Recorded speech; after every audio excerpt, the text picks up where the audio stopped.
expectations that they put on themselves and their families and the others.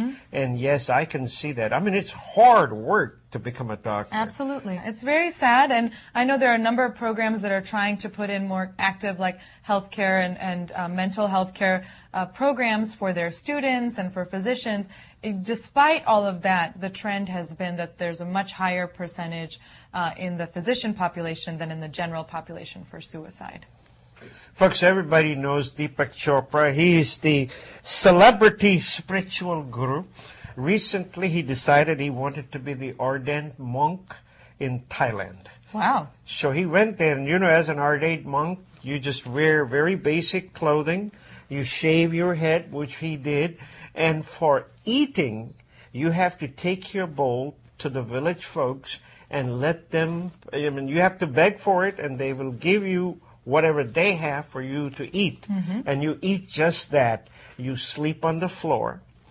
He says it brought him a great sense of humility. After all, he's a celebrity spiritual guru.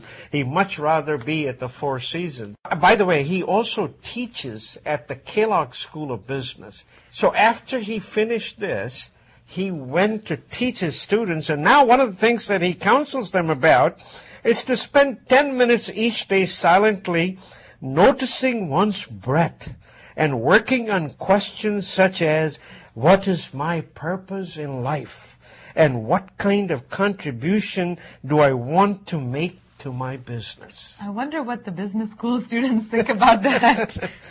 So when they, when somebody asks, can you do this forever? The answer is no. He says, I was looking forward to going back to the Four Seasons Hotel. Celebrity guru. Not surprising. So the #1 movie in America has been this social network all about Facebook, and I read an article that really made me smile. Listen to this piece of advice. If you are showing or saying anything on Facebook that you wouldn't want your grandmother to see, take it down.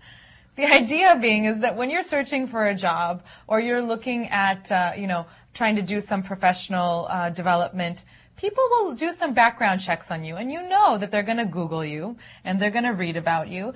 And no matter what security settings you set up and how safe you think your personal information is, be aware that there are ways of finding things out. And sure enough, if you don't think it's good enough for your grandma to see, don't put it online. But by the way, they have come up with 4 stages of security in it. You can have the best friend. You can have the best office friend. You can have a girlfriend or a boyfriend for that matter. And then you have parents.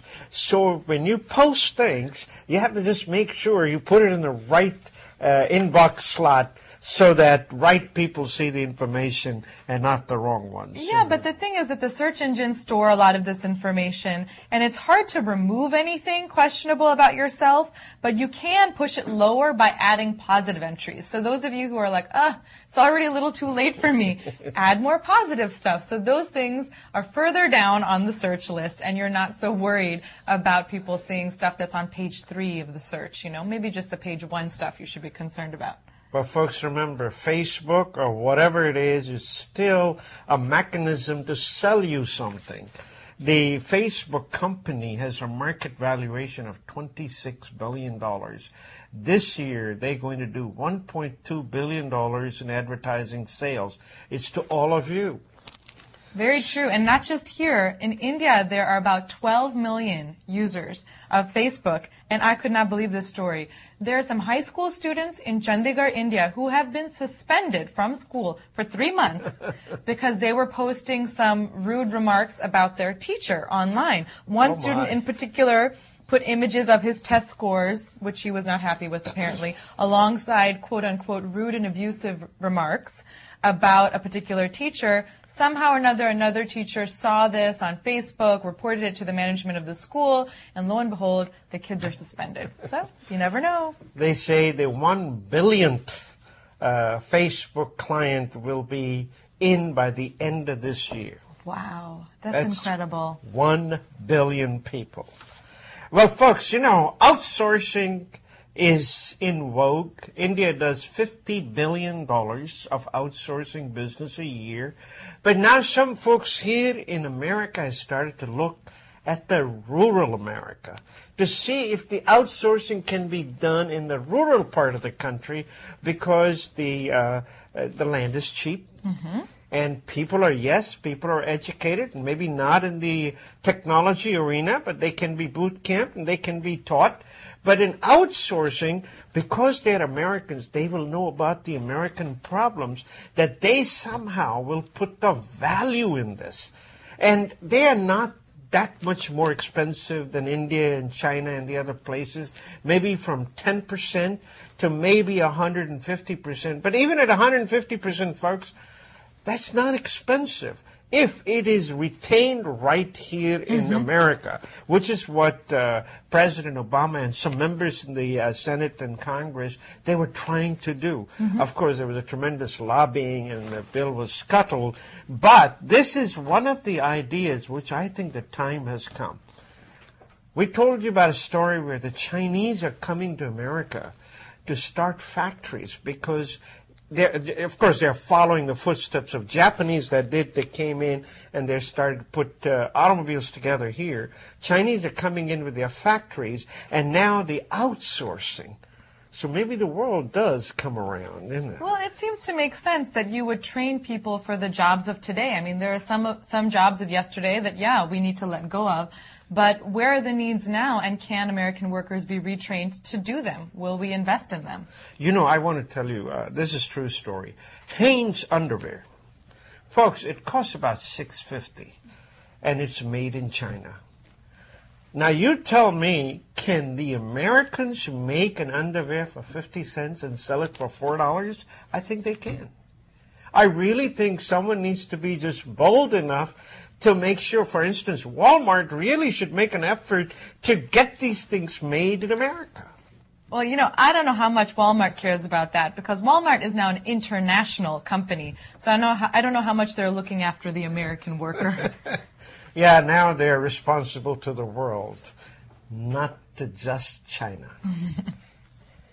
You know, it's unusual in India where the big Bollywood stars actually appear on television shows.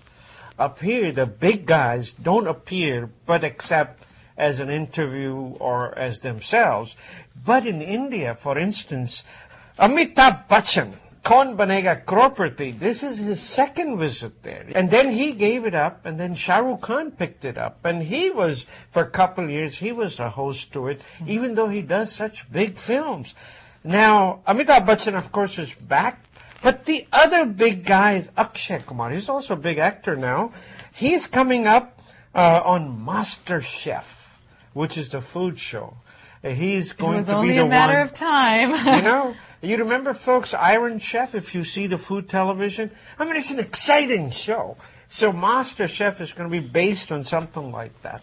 Well, you know, Master Chef was something that came from the UK and Australia and the US, so we hope that the Indian version's a bit more spicy and fun, especially with Akshay Kumar. Well, folks, that's about all we have for you this week. And we want to wish everybody a very happy Dussehra. Many of the area temples are celebrating this wonderful holiday this week. And Dussehra really means win of good over evil, right? That's right.